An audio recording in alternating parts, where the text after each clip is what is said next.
Àǹtí mi Olèdùmọ̀tà, ẹ pẹ̀lẹ́ mà. Nígbà tẹ́ wá gbé ẹpọ̀n Àríjàn síta ńsìn, ṣé ẹ fẹ́ dó ni?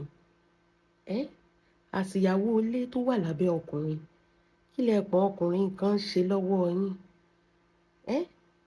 Ẹpọ̀n tẹ́ dẹ̀ gbé síta gan-an, torí èmi ò rò pé ẹ̀yin àti Àríjàn ẹ ti wà sexual to that point tó jẹ́ pé ó máa ṣe camera down pẹ̀lú yín. Ṣé kì í ṣe pé ẹpọ̀n bọ̀dá láti ló mú ring worm dání yẹn? Bọ̀dá láti ló ń wọ from flower to flower tó ń wọ ìwo oríṣiríṣi. Ṣé kì í ṣe ẹṣọ́ ògbé kì í ṣe pọn bọ̀dá láti torí òun nìkan lọkùnrin tó ṣe sùn mọ́ yín. Gbogbo ọkùnrin ń sá fún yín ni láti nìkan ló ń débẹ̀, so ẹpọ̀n tẹ́ ẹ lọ mú jáde tẹ́ ẹ sọ pé ó ní ring worm yẹn. Ẹṣọ́ pé kì í ṣe pọn bọ̀dá láti ni. Because mi ò rò pé bọ̀dá láti gan lẹ́pọ̀n lábẹ́ at this point. Torí tó bá yẹ pé ó ní kinní dáadáa ni. In fact, kò tí ẹ ní ìdá ti sọ anything fún yín gan. Tó bá rún ẹ, tọkọ ẹ bá rún ẹ mọ́lẹ̀, o ò ní lè ṣe show. Gbogbo ẹsẹ̀ ló máa rọ̀, orí wheelchair náà ti máa wá gbé ẹ. Orí wheelchair ló ti máa land sí lọ́jọ́ kejì. Eléyìí tó ń faṣẹ́ láàárọ̀, tó ń faṣẹ́ lọ́sàn-án, tó ń faṣẹ́ lóru yẹn. Tó ń jókòó, tó ń ṣe show kiri yẹn. Tó bá jẹ́ pé ọkọ ẹ rún ẹrin, ẹ̀mí àti fẹ́ bọ̀. Ó ní mo ní kí n béèrè pé ẹṣọ́ pé kì í ṣe pọn bọ̀dá láti torí mi ò rò pé ẹpọ̀n bọ̀dá yẹn ń ṣiṣẹ́ mọ́. Mi ò rò pé ẹpọ̀n bọ̀dá yẹn ń ṣiṣẹ́ mọ́. Àbí kó dẹ̀ jẹ́ pé o fẹ́ dó Àríjàn. Because that one still makes sense. Ṣé o fẹ́ dó ni? Because if you look at it very well, kí la gbé kí la jù? Ó kọrin bú mi, mo kọrin bú ẹ. Má máa ṣẹ̀rẹ̀kẹ́ ìbú mọ́, o ti gbẹ́pọ̀n jáde. Tó bá dẹ̀ mọ̀ pé kán tó ṣẹ́ṣọ́ mọ̀ pé Àríjàn, ó kéré ni. Ó dàbí ẹni pé ó kì í síbẹ̀. Bọ̀dá láti ò lè gba ẹlẹ́pọ̀n torí tó bá gbẹ́ ẹpọ̀n yẹn ká ẹlẹ́nu ni. O ò ní máa ṣorí burúkú tó ń ṣe, ò ní máa ṣépè. Ìkanra obìnrin tó bá ti dó ẹ máa mọ̀. Obìnrin tó bá ti ń kanra lójoojúmọ́, wọn ò gba lẹ́pọ̀n dáadáa ni. Ṣọlá pé ìkanra yẹn ti pọ̀ jù. Èpè yẹn ti pọ̀ jù. Tó bá gba ẹ lẹ́pọ̀n, o ò ní lè lanu sọ̀rọ̀. Wàá máa gbin ni. Tó bá ń gbá ẹ gan, ò ní lè sọ̀rọ̀. Táwa sọ pé wàá wá bínú lọ́jọ́ kejì. Wàá máa gbin ni. Òbó ẹ̀gún ò tí ì ní jiná. Tó bá rọ́ ẹ tí gbogbo ẹ̀ tó ti ẹ̀ tún ní tí ẹ̀ tó tọ̀ lásán tó ń ta ẹ́, wàá rí pé o ò ní lè sọ̀rọ̀. Wàá máa fátẹ́gùn sí wàá gà sí AC báyìí ni. Bọ̀ Ṣọlá pé the way bí mo ṣe ń wò ẹ yìí, torí pé o ti rí pé tẹ bá wò dáadáa, Portable ti níyàwó bí 4. Fatima dẹ̀ fẹ́ padà. Ṣé kò yé yín ni? Connect the dots. Connect the dots. Ó yẹ kí nǹkan kan máa yé yín ni pé Ṣọlá pé fẹ́ wò pé kí ló ń dún bẹ̀ yẹn, kí lọmọkùnrin bó ṣe rí kúńtà yìí. Báwo ló ṣe ń rọ gbogbo wọn bẹ̀ yẹn? Ẹ rí ìyàwó Portable tó jáde ni. Wọ́n ní ìyẹn ò mà kí ń gbọ́ kí ń gbà. Wọ́n ní ibi tó bá ká ẹ mọ́, wọ́n ló máa ba ayé ẹ jẹ́ ni. Àwọn ọmọ tó ń ṣépè fún. Wọ́n ní ìyẹn ò mà kí ń gbọ́ kí ń gbà. Wọ́n ní kò gbọ́ pa. Kò ní gbọ́ bí a celebrity yẹn ṣò mọ̀ pé ó ṣàfẹ́ jẹ́ ìyá ni. O ti ṣẹ̀sín awọ́rù, bọ̀ o ò tí ì jẹ̀yà. Tó bá jẹ̀yà rẹ̀ máa balẹ̀. That is it. Ọwọ́ ìyà ò tí ì kàn ẹ́ ni. Ìyà ò tí ì bà ẹ́ ni. Wọn ò tí ì rèyàn ṣèyà fún ẹni. Ìbọ̀ ìyà ẹ súnmọ́ gẹ́gẹ́ tó ni.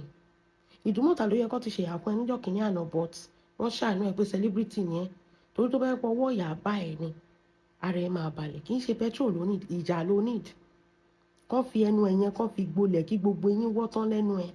Ẹnu ẹ ní kẹ́ ẹ lù kó má lè lanu mọ́. Bí a kẹ́ ẹ yá dágbárí ẹ̀. Ọmọ òṣì, ọmọ àbí ìpa. Ọmọ àbí ìpa bẹ́ẹ̀.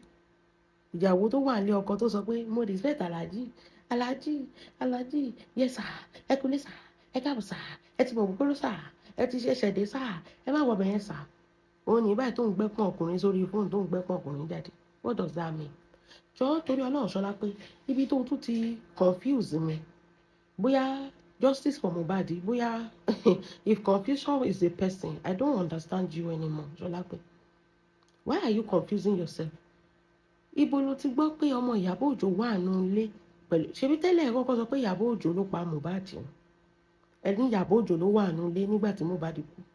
Nísìnyí tó sọ pé ọmọ Ìyábọ̀ Òjó wà nínú ilé nígbà tí wèrè wo ló ń ṣe wèrè yín ná? Because I don't understand. Ṣé ọmọ Ìyábọ̀ Òjó ń bá wọn gbé nínú ilé ni? 15 people ló wà nínú ilé yẹn. Ta ló gbọ́ tó sọ gbogbo ọ̀rọ̀ ọmọkùnrin mọ̀dà nínú ilé yẹn? Ṣọlá pé stop confusing yourself. Ọmọ tó sọ pé òun rí ọmọkùnrin mọ̀dà DJ Splash ní nílé àwọn Naira Marley. Why are you confusing yourself? Torí Ọlọ́run, ìgbà tó bá ti rojọ́ jù gan náà, you will turn into a confusion.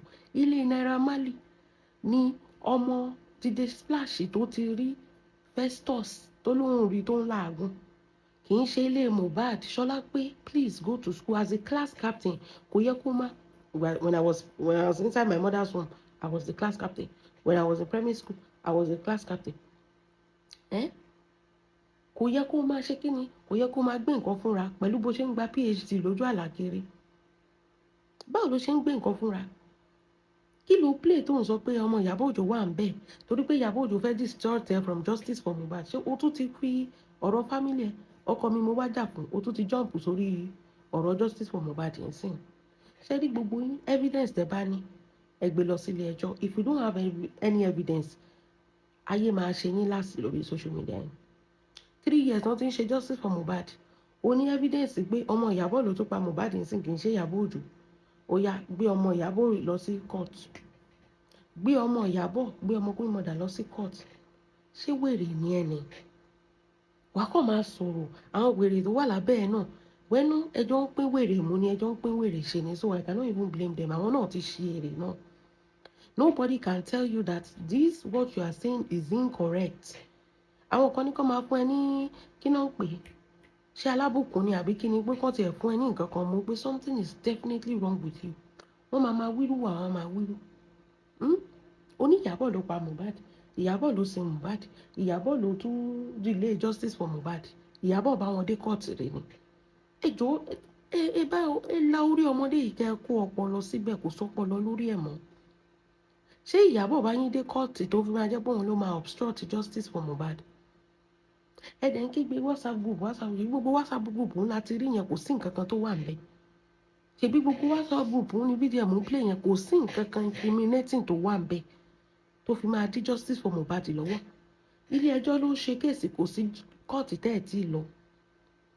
Kò sẹ́nibọ̀dì tó sọ pé this is what Ìyábọ̀ they've interrogated Yomi ti arrest gbogbo èèyàn ló ti ṣe gbogbo nǹkan tó ń rí náà ti sọ. Everybody has been interviewed. BDM tún gbé driver tó wà nílé yẹn jáde. Ibo ló ti gbọ́ pé ó sọ pé òun rí Ìyábọ̀ Òjó àbó òun ọmọ Ìyábọ̀ Òjó? Àwọn tó wà nílé yẹn ti sọ̀rọ̀ nǹkan táwọn rí. So why are you confusing yourself? O lè dùn mọ́ta. Why are you confusing yourself just because you want to talk? At least if you want to say something, jẹ́ kó mọ́ ọpọlọ wá. Wọ́n ní kó má sọ̀rọ̀. Say something with evidence. Má máa ràràbù mọ́. Àràbù tó ràràrà táyé ti ṣe é. Ayé ló ń ṣe é báyìí tó ń lógun ẹ̀jẹ̀. Ṣọlápé. Má máa ra àràbù fún anybody mọ́. This thing is very clear, it's very certain, it's very kò tiẹ̀ sí nǹkan kan tó lé nínú gbogbo kìíní. Ọ̀rọ̀ justice for Mohbad, it's a totally different case with Ìyábọ̀ Òjó's case. Bẹ́ẹ̀ ṣe rún Ìyábọ̀ Òjó mọ́jọ́ sí òun kò tiẹ̀ yé mi up to today. Bukky aláṣetì tó ti gbowó tó ti náwó jẹ tán ó tún jump sórí Ìyábọ̀. Ṣe bí ìgbà tí Bukky ń gbowó ṣe bó ń sọ fún wa pé ẹ má worry kò sí nǹkan tí Ìyábọ̀ lè ṣe òun máa gba justice yẹn. Ṣe bí nǹkan tí Bukky ń sọ fún wa ni. Wípé ẹ fọkàn balẹ̀ òun ṣèṣe ti dáwọ́ òun máa gba justice fún wa kò sí nǹkan tí ò fi ṣèlérí fún wa. Ìyẹn Bukky Haram kò sí nǹkan tí ò fi ìgbà tó rí pé justice ò ṣe é gbà tán ti ṣe àpapín owó àwọn ló gba donation wọn tún jump padà sórí Ìyábọ̀ Òjó pé Ìyábọ̀ Òjó ni ó tún jẹ́ káwọn rí justice for Mohbad gbà torí Ọlọ́run. Ẹ̀yin tẹ́ sọ pé tá bá ti fún yín lówó ẹ máa rí gbà pé sáà nìkan ló ń dá dúró àgbà sáà autopsy ló ń dá dúró ẹ̀ṣẹ̀ autopsy still náà ẹ̀rí nǹkan kan mú jáde ó lè ní gbogbo yín.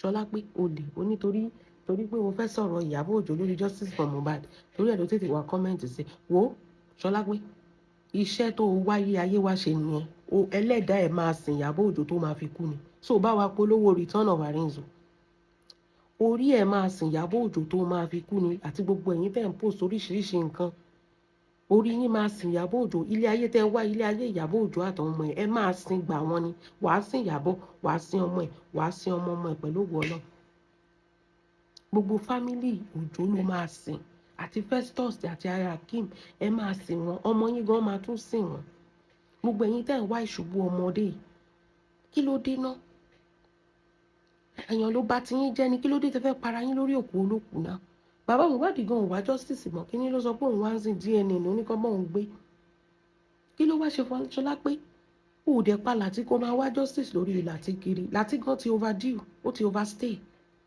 ilé ayé gan ti sùn pa Láti kó máa wá justice ẹ̀ kiri náà tó bá mélé wàá hàn tó bá múyẹn wàá hàn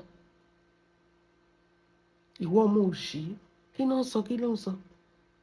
Ìyábọ̀ sọ pé ó sọ pé fíìmù òun ìwọ náà ló fẹnu ara ẹ wá tùtùkùtù o ò tún lè stand by that torí àràbù ti ba yí ẹ jẹ kó máa ràràbù fún yàn.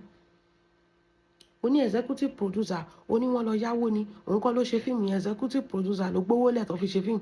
Ìyẹn dẹ̀ sọ pé òótọ́ dẹ̀ ni adúrú fíìmù yẹn ibo lòun ti fẹ́ kó wípé you are right kó executive producer tún wà gan wípé gbogbo fíìmù tẹ́ ẹ rí yẹn àwọn èèyàn gbówó lẹ̀ torí pé it's a mighty film fíìmù tó ń shoot ní 3 to 4 countries kì í ṣe nǹkan kékeré. Ó ní o dẹ̀ ṣe fún free advert ó ní in case tó bá ṣe orúkọ yẹn pé it's not Aristo it's not Return of Aristo it's Return of Arinzo tó bá dé sinimá kó má lọ pèpèkúpè torí o ò kàwé o kàn ń gbénu hostel ní o ò kàwé o lọ school.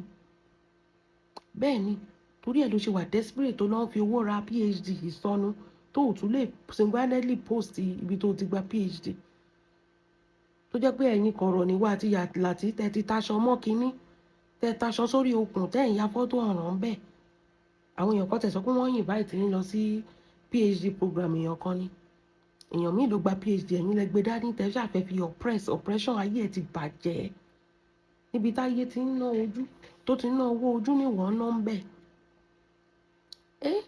Ṣọlá pé o tún ti gbẹ́pọ̀n Akeem Arijan jáde kí ni ká wá fẹ́kun Arijan ṣe kí ni ká fẹ́kun ẹ̀ ṣe ìwọ ni kó o kneel down and suck that lollipop torí o mọ̀ pé ẹ̀pọ̀n Látìgàn ò tó ẹ kò ká ẹ lẹ́nu ó ti domi kò lè gbérí mọ́ bẹ́ẹ̀ ni ibi tó ti báyé láti jẹ́ dé okó ẹ̀ ò lè gbérí mọ́ torí tó bá yẹ pé okó ẹ̀ ń bá ẹ ni ó ń bá ẹ̀ níbi tó ti dá ayé ò ní bàjẹ́ tó tó lé lórí social media okó lásán gan máa ń reset brain obìnrin ẹpọ̀n lásán ìgbà míì wàá sọ pé o fẹ́ jà tán bá da ẹpọ̀n bò ẹ́ báyìí o ò ní lè wàá sùn lọ ni ò ní rántí pé o fẹ́ ṣe ṣó ìwọ nìkan láyé ẹ̀ ń bàjẹ́ sí lójoojúmọ́ lórí social media nǹkan tán ní kó upo o ṣé o okú advert Return of Arinzo thank you for the advert. Ẹ̀yin ilẹ̀ ń sọ pé kí ló dé tí Ìyábọ̀ respond she's quick to respond to everybody why did she respond to Lizzy tí ò bá respond ẹ̀yin lẹ máa sunkún kiri ó tún respond sí kí ló dé tẹ̀yin náà ò fi fìyàbọ̀ lẹ̀ ìwọ láyọ̀ stubborn kí ló dé tó fi fìyàbọ̀ lẹ̀ why don't you leave Ìyábọ̀ Òjó why are you always dragging her mo rí tó ń gbé review kiri wo nǹkan tó bá wù ẹ́ kó o gbé kó o tiẹ̀ gbé pósí ara ẹ gan níbi tó dé nǹkan tó bá wù yín kẹ́ ẹ gbé kẹ́ ẹ para yín dànù a máa stream Return of Arinzo yẹn kò sí nǹkan tí ìyá yín lè ṣe sí we go watch that Return of Arinzo àníkẹ́ ẹ ní sùúrù kò débi àrà tá a máa dá pẹ̀lú Return of Arinzo ẹ máa wò ó pé kí ló dé tá a gbé gbogbo ẹ̀ sórí báyìí ẹ̀yin ẹ ní sùúrù kò débi ẹ̀yin ẹ ní sùúrù kò débi kí ló dé tẹ́ fẹ́ para yín lórí ọ̀rọ̀ Ìyábọ̀ Òjó náà òun ló bà tiyín jẹ́ ni ẹ̀yin lẹ máa sọ pé kí ló dé tó ń lọ ẹ̀yin lẹ dẹ̀ máa dárúkọ ẹ̀ torí kò kúkú ń sọ̀rọ̀ kò kí ń bá yín ṣe anything jẹ́jẹ́ tiẹ̀ ló ń lọ ẹ̀yin lẹ máa bú pé kí ló dé tó ń ṣe kinní kí ló dé tó ń lọ kí ló dé tó ń ṣe kígbà kan tó ń ṣàwò kan kí ló dé tẹ̀yin ò ṣe fi ilẹ̀ lọ́rùn kí ló dé tí Lizzy ń dárúkọ ẹ̀ torí monetization Lizzy ò ṣe fọ̀rọ̀ Ìyábọ̀ lẹ̀ kó dẹ̀ fèsì business ṣe bó sọ pé business pay òun ni kó fi Ìyábọ̀ Òjó lẹ̀ kó fèsì business why is Lizzy always pesting and talking about this woman tó bá wọṣọ wàhálà tó bá ṣe wedding wàhálà tó bá invite ẹ wàhálà tó bá ṣe fíìmù wàhálà gbogbo nǹkan ní Lizzy tó máa ganu sí báyìí lórí ọ̀rọ̀ Ìyábọ̀ Òjó Lizzy is using Ìyábọ̀ to create content and Ìyábọ̀ she do the same thing kí ló dé tó yẹ pé tó bá ti di ọ̀dọ̀ tí yín lára máa ń kan yín náà Ìyábọ̀ did the same thing that Lizzy has been doing Lizzy has been doing this over and over and over for years reply Ìyábọ̀ ẹ̀yọ kan lẹ́wọ̀n sọ pé Ìyábọ̀ fẹ́ fi Lizzy ta fíìmù tó bá lò nǹkan Lizzy ò fi Ìyábọ̀ ṣe monetization Ìyábọ̀ kan ló ń fóúnjẹ sórí tébù Lizzy àti Latin ṣé Lizzy lè ṣe kó má sọ̀rọ̀ Ìyábọ̀ Òjó ni àtẹ̀pẹ́ àti gbogbo ẹ̀ ṣìkànnà kò lè make anything ẹ sọ pé kó ṣe any show yàtọ̀ sí Ìyábọ̀ Òjó kò lè make ẹ̀ Ìyábọ̀ ló ń fóúnjẹ sórí tébù ẹ̀ so Ìyábọ̀ náà kó lo ògo ẹ̀ kó lo kádàrá ẹ̀ kó lo ti Láti mọ́ kó fi ta Return of Arinzo ẹgbẹ́ gbálé wọn lórí nǹkan tó deserve nìyẹn ẹgbẹ́ gbálé wọn lórí ẹ fi wọ́n gún ọṣẹ Return of Arinzo bẹ́ẹ̀ ni ò bá tiẹ̀ jẹ́ òun ló fẹ́ bá tiẹ̀ jẹ́ tọ́nà bá mú onítọ̀hún kúrò lórí ilẹ̀ ìpẹ́ àbí tọ́nà gba kádàrá wọn tó dà mọ́ tiẹ̀ bẹ́ẹ̀ ni kó fi wọ́n ṣe àtẹ̀gùn kò sí nǹkan tó bá dì bẹ́ẹ̀ if Lizzy doesn't stop talking about Lizzy lè kọ́kọ́ sọ̀rọ̀ fíìmù yẹn kí ló kan Lizzy ó ṣe fi fíìmù ẹ̀ lẹ̀ ẹ máa sọ pé Ìyábọ̀ want to use Lizzy to sell market. Kí ni ògo wo ló wà? Ṣé Lizzy gan rí aṣọ tàgbọ́n rẹ̀? Ó lógo ni aṣọ, gbogbo aṣọ ló ń dùn gbàǹjo lójoojúmọ́. Ó rógolo ló ti ṣọ́ọ̀bù pa within a month. Ògo wo ló ní? Ògo tí ò wúlò fún òwò rẹ̀. Ògo wo? Ògo tó ti jẹ́ amúramáròde tí ò lè bẹ́gbẹ́ pé. Ògo wo lẹ̀ ń sọ lẹ́ ń kígbe? Ṣógo wúlò fún ni? Kò sí nǹkan kan tó wúlò fún. Bẹ́ẹ̀ ni, as long as Lizzy can talk and defame Ìyábọ̀ Òjó, Ìyábọ̀ Òjó gan can use Lizzy's chat to ṣe kíni to sell her market. 2 4 ni, kò sí nǹkan kan bẹ́ẹ̀.